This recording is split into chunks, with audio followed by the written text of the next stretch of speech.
ನಮ್ಮ ಹೆಜ್ಜೆ ಗುರುತು ಯೂಟ್ಯೂಬ್ ಚಾನಲ್ಗೆ ಸ್ವಾಗತ. ನಾವು ಸೂಜಿ ದಾರ ಸೀರೀಸ್ ಸ್ಟಾರ್ಟ್ ಮಾಡಿದ್ದೀವಿ. ಇಂಡಿಯನ್ಸ್ ಟೆಕ್ಸ್ಟೈಲ್ ನಮ್ಮ ಹತ್ರ ಇರೋ ಕಲೆಕ್ಷನ್ ಅಂತ ಹೇಳ್ಬೋದು. ನಾವು ಲಾಸ್ಟ್ ಎಪಿಸೋಡ್ನಲ್ಲಿ ನಾನು ಚಿಕನ್ ಕಾರಿ ವರ್ಕ್ ಬಗ್ಗೆ ತೋರಿಸಿದ್ದೆ. ಇವತ್ತು ಅದು ಯುಪಿದೇನೆ, ಇದು ಯುಪಿದೇನೆ. ಬನಾರಸ್ ಸಿಲ್ಕ್ ಬಗ್ಗೆ ನಾನು ತೋರಿಸ್ತಾ ಇದ್ದೀನಿ. ನಾವು ಬನಾರಸ್ಗೆ ಹೋದಾಗ ಫಸ್ಟ್ ವಿಶ್ವನಾಥ ದೇವಸ್ಥಾನಕ್ಕೆ ಹೋದ್ವಿ. ದೇವ್ರ ದರ್ಶನ ಅಂತೂ ತುಂಬಾನೇ ಚೆನ್ನಾಗಾಯಿತು. ದೇವಸ್ಥಾನನೂ ತುಂಬಾ ಚೆನ್ನಾಗಿ ಕಟ್ಟಿದ್ದಾರೆ. ದೇವ್ರ ದರ್ಶನ ಆದ ಮೇಲೆ ಸರಿ ಆಯಿತು. ಅಲ್ಲಿಂದ ನಾವು ಆಂಜನೇಯನ ದೇವಸ್ಥಾನಕ್ಕೆ ಹೋದ್ವಿ. ಅದು ಕೂಡ ಅಲ್ಲಿ ಫೇಮಸ್ಸು. ಹಾಗೆ ಒಂದು ಗಣಪತಿ ದೇವಸ್ಥಾನ ಇದೆ, BHU ಯೂನಿವರ್ಸಿಟಿ. ಖಂಡಿತವಾಗ್ಲೂ ನೀವು ಹೋದಾಗ ಅಲ್ಲಿಗೆಲ್ಲ ಹೋಗ್ಬಿಟ್ಟು ಬನ್ನಿ. ಅದಾದ ಸರಿ ಆಯಿತು, ವಿಂಡೋ ಶಾಪಿಂಗ್ ಅಂತಾನೆ ಹೇಳ್ಬೋದು. ನಾವು ಪರ್ಚೇಸಿಂಗು ಅನ್ನೋ ಮನಸ್ಸಲ್ಲಿ ಏನೂ ಹೋಗಿರಲಿಲ್ಲ. ಅಲ್ಲಿಗೆ ಹೋಗಿದ್ವಿ, ಸರಿ ಆಯಿತು ಬನಾರಸಿ ಸ್ಯಾರಿ ನೋಡೋಣ ಅಂತ ಅಂದ್ಬಿಟ್ಟು ಅಲ್ಲಿಗೆ ಹೋದಾಗ ಬನಾರಸಿ ಸ್ಯಾರಿ ನಾನು ತಗೊಳ್ಳಿಲ್ಲ, ಆದರೆ ನಾನು ಈ ಡ್ರೆಸ್ ಮೆಟೀರಿಯಲ್ ತಗೊಂಡೆ. ನನಗೆ ಈ ಕಲರ್ ಆಗಲಿ ಈ ಡಿಸೈನ್ ಆಗಲಿ ನನಗೆ ತುಂಬಾ ಇಷ್ಟ ಆಯಿತು. ಹೇಗೆ ನಮ್ಮ ಕಡೆ ಕಾಂಜೀವರಂ ಹೋಗ್ತಾರೆ ಮದುವೆ ಹೆಣ್ಣಿಗೆ ಸೀರೆ ತಗೊಳ್ಳೋಣ ಅಂತ ಅಂದ್ಬಿಟ್ಟು, ಹಾಗೇನೆ ಬನಾರಸಲ್ಲಿ ಕೂಡ ಮದುವೆ ಹೆಣ್ಣಿಗಳಿಗೆ ಸೀರೆ ತಗೊಳ್ಳೋದಕ್ಕೆ ಅಂತ ತುಂಬಾ ಜನ ಬಂದಿದ್ರು. ಈವನ್ ನಮ್ಮ ಕಡೆ ಕರ್ನಾಟಕದವ್ರನ್ನೂ ನಾನು ಅಲ್ಲಿ ನೋಡಿದೆ. ಬನಾರಸಿ ಸ್ಯಾರಿ ಮದುವೆಗೆ ಅಂತಾನೆ ಪರ್ಚೇಸಿಂಗ್ ಮಾಡ್ತಾ ಇದ್ರು. ತುಂಬಾನೇ ಚೆನ್ನಾಗಿತ್ತು. ಆ ಟೈಮಲ್ಲಿ ನಾನು ಈ ಡ್ರೆಸ್ ಮೆಟೀರಿಯಲ್ ತಗೊಂಡೆ. ಇದು ಹ್ಯಾಂಡ್ ವೂವನ್ ಅಂತ ಹೇಳ್ಬಿಟ್ಟು ಕೊಟ್ಟರು ನಮಗೆ. ನಾವು ನೋಡಿದ್ರೆ ಇದ್ರೊಳಗೆ ಮೋಟಿಫ್ ಅಲ್ಲಿ ಬಂದ್ಬಿಟ್ಟು ಹೂವು, ಈ ಜಾಲಿ, ಎಲೆ ಎಲ್ಲ ನೇಚರಿಗೆ ಕನೆಕ್ಟೆಡ್ ಆಗಿದ್ದೇನೆ. ಹೇಗೆ ನಾವು ಚಿಕನ್ ಕಾರಿಲಿ ನಾವು ನೋಡ್ದಂಗೆ ಆ ಮಾವಿನಣ್ಣು ಹೂವು ನೇಚರಿಗೆ ಕನೆಕ್ಟ್ ಆಗಿತ್ತು, ಹಾಗೇನೆ ಈ ವಿವಿಂಗ್ ಕೂಡ ಇದು ಹೂವು ಜಾಲಿ ಆಯಿತು, ಇದೆಲ್ಲ ನೇಚರಿಗೆ ಕನೆಕ್ಟೆಡ್.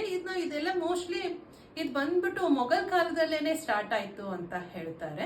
ಹಾಗಾಗಿ ನಾವು ಈ ಡಿಸೈನ್ ನೋಡಿದಾಗ ಈ ಡಿಸೈನಲ್ಲಿ ನೋಡಿ ಇದು ಏನೋ ಅರಮನೆ ಪ್ಯಾಲೇಸ್ನ ದೇವಸ್ಥಾನ ಏನು ಹೇಳ್ತಾರೆ, ಅರಮನೆ ಪ್ಯಾಲೇಸಿನಲ್ಲಿ ವಿಂಡೋಗಳಾಗ್ಲಿ ಅಥವಾ ಹೋಲ್ ಆಗಲಿ ಆ ಥರ ನನಗನ್ಸುತ್ತೆ, ನಿಮಗೂ ಹಾಗೆ ಅನ್ನಿಸ್ಬೋದು. ಇದು ಆ ಹೋಲ್ಗಳು ಕಂಡಂಗೆ ಕಾಣುತ್ತೆ. ಮೋಸ್ಟ್ಲಿ ಅದನ್ನೇ ಅವರು ಜಾಲಿ ಅಂತ ಹೇಳ್ಬೋದು. ನಾವು ಬಟ್ಟೆ ಹಿಂದ್ಗಡೆ ತಿರುಗಿಸಿ ನೋಡಿದಾಗೂ ಅಷ್ಟೇನೆ ಆ ವರ್ಕಲ್ಲಿ ಆ ಫಿನಿಶಿಂಗ್ ನೋಡಿ ಎಷ್ಟು ಚೆನ್ನಾಗಿದೆ. ಆಮೇಲೆ ಅವರು ನಮಗೆ ಬಟ್ಟೆ ಕೊಡಬೇಕಾದ್ರೆ ತೋರಿಸಿದ್ರು, ಇದು ಹ್ಯಾಂಡ್ ಹೂವನ್ನು ಹೇಗೆ ಮೇಂಟೈನ್ ಮಾಡಬೇಕು ಅಂತ ಎಲ್ಲ ಇದರೊಳಗೆ ಹಾಕಿರ್ತಾರೆ ಅಂತ ಹೇಳ್ಬಿಟ್ಟು. ಬನಾರಸ್ ಬಂದ್ಬಿಟ್ಟು ಅಲ್ಲಿ 2 ನದಿಗಳು ಹರಿಯುತ್ತಂತೆ, ಹಾಗಾಗಿ ಅದಕ್ಕೆ ಬನಾರಸ್ ಅಂತ ಹೆಸರಿಟ್ಟಿದ್ದಾರೆ. ಅಂದ್ರೆ ಒಂದು ಬಂದ್ಬಿಟ್ಟು ವರುಣ ನದಿ, ಇನ್ನೊಂದು ಬಂದ್ಬಿಟ್ಟು ಗಂಗಾ ನದಿ. ಎಲ್ಲರಿಗೂ ಗೊತ್ತಿರೋ ಹಾಗೆ ಅದು ಗಂಗಾ ನದಿ ಹರಿಯುತ್ತೆ ಅಂತೆ. ಅಸ್ಸಿ ಘಾಟಲ್ಲಿ ಅದು ದೇವಸ್ಥಾನ ಇರೋದು ತುಂಬಾನೇ ಈ ಡ್ರೆಸ್ ಬಂದ್ಬಿಟ್ಟು ನವಾಬ್ರ ಕಾಲದಲ್ಲಿ ಈ ಡ್ರೆಸ್ ಹಾಕೊಳ್ತಿದ್ರಂತೆ. ಮೊಘಲರು ಬಂದ್ಬಿಟ್ಟು ನಮಗೆಲ್ಲರಿಗೂ ಗೊತ್ತಿರೋ ಹಾಗೆ 15th to 16th ಸೆಂಚುರಿಲಿ ಅವ್ರು ಇದ್ದಿದ್ದು. ಅಂದ್ರೆ ಜಸ್ಟ್ ಇಮ್ಯಾಜಿನ್ ಮಾಡಿ ಈ ಕಲೆ ಎಷ್ಟು ಶತಮಾನಗಳಿಂದ ಉಳ್ಕೊಂಡು ಬಂದಿದೆ ಅಂತ ಅನ್ನೋದನ್ನ. ಕಟ್ ಮಾಡ ನಮ್ಮ ಕಡೆ ಹೇಗೆ ಮೈಸೂರು ಸಿಲ್ಕ್ ಸ್ಯಾರಿ ಆಯಿತು, ಕಾಂಚೀಪುರಂ ಸ್ಯಾರಿ ಆಯಿತು, ಒಂದು ಜನರೇಷನಿಂದ ಇನ್ನೊಂದು ಜನರೇಷನ್ಗೆ ಅಂತ ಹೇಳ್ಬೋದು, ತಾಯಿಯಿಂದ ಮಗಳಿಗಿರ್ಬೋದು ಇಲ್ಲ ಅತ್ತೆಯಿಂದ ಸೊಸೆಗಿರ್ಬೋದು, ಹೇಗೆ ಪಾಸ್ಔಟ್ ಆಗುತ್ತೆ ಸೇಮ್ ಹಾಗೇನೆ ಈ ಬನಾರಸ್ ಸ್ಯಾರಿ ಕೂಡ. ಮುಂಚೆ ಎಲ್ಲ ಇದು ಬಂದ್ಬಿಟ್ಟು ಪ್ಯೂರ್ ಸಿಲ್ಕ್ನಲ್ಲಿ ಗೋಲ್ಡ್ ಇಲ್ಲ ಸಿಲ್ವರ್ ಜರಿ ಹಾಕ್ಬಿಟ್ಟು ಮಾಡ್ತಾ ಇದ್ರಂತೆ. ಒಂದು ಸ್ಯಾರಿ ನೇಯೋದಕ್ಕೆ 15ರಿಂದ 1 ತಿಂಗಳು ಹಿಡಿಯುತ್ತಂತೆ. ನಾನು ಈ ಡ್ರೆಸ್ ತಗೊಂಡಿದ್ದು. ಈ ಡ್ರೆಸ್ಸಿಗೆ ಮ್ಯಾಚಿಂಗ್ ಬಂದ್ಬಿಟ್ಟು ಈ ದುಪ್ಪಟ್ಟ ನೋಡಿ ಎಷ್ಟು ಚೆನ್ನಾಗಿ ಬಂದಿದೆ. ಇದು ಸಿಮೆಟ್ರಿಕಲ್ ಆಗಿ ಈ ಡಿಸೈನ್ ಇದ್ರೆ ಅದ್ರ ಜೊತೆಯಲ್ಲಿ ಇದು ಬಂದ್ಬಿಟ್ಟು ಹೂವು, ಅದೇ ಹೇಳ್ದಂಗೆ ಈ ಜಾಲಿ.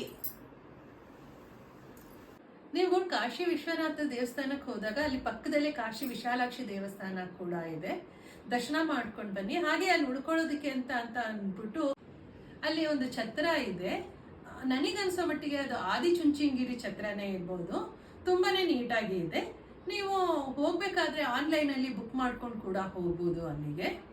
ನೋಡಿ ಎಷ್ಟು ಫೈನ್ ವೀವಿಂಗ್ ಇದೆ ಅಂತ ಅಂದ್ರೆ ನಕ್ಷತ್ರಗಳು ಒಂದಕ್ಕೊಂದು ಜೋಡಿಸ್ದಂಗೆ ಎಷ್ಟು ಚೆನ್ನಾಗಿ ಕಾಣಿಸ್ತಾ ಇದೆ. ಅದರೊಳಗೆ ಗೊತ್ತಾಗುತ್ತೆ ಅವ್ರದ್ದು ವೀವಿಂಗ್ ಎಷ್ಟು ಕ್ಲಿಯರ್ ಆಗಿದೆ ಅಂತ ಅಂದ್ಬಿಟ್ಟು. ಇದ್ರೊಳಗೆ ನಾನು ಬನಾರಸ್ ಸ್ಯಾರಿ ನಾನು ನೋಡಿದೆ, ಅಲ್ಲಿ ರೆಡ್ ಕಲರಲ್ಲಿ ತುಂಬ ಸ್ಯಾರಿಗಳಿದ್ವು. ಅಲ್ಲಿ ಬ್ರೈಡಿಗೆ ಅಂದ್ಬಿಟ್ಟು ರೆಡ್ ಕಲರ್ ಸ್ಯಾರಿನೇ ಚೂಸ್ ಮಾಡ್ತಾರಂತೆ. ವರ್ಕ್ ಕೂಡ ಅವ್ರದ್ದು ಡಿಫ್ರೆಂಟ್ ಆಗಿ ತುಂಬಾನೇ ಚೆನ್ನಾಗಿತ್ತು. ನಮ್ಮ ಸೂಜಿ ದಾರ ಸೀರೀಸ್ನ ನೀವು ಎಂಜಾಯ್ ಮಾಡ್ತಾ ಇದ್ದೀರಾ ಅನ್ಕೊಳ್ತೀನಿ ನಾನು. ತಮ್ಮ ಅಮೂಲ್ಯ ಸಮಯವನ್ನು ನಮಗೆ ಕೊಟ್ಟಿದ್ದಕ್ಕೆ ಧನ್ಯವಾದಗಳು.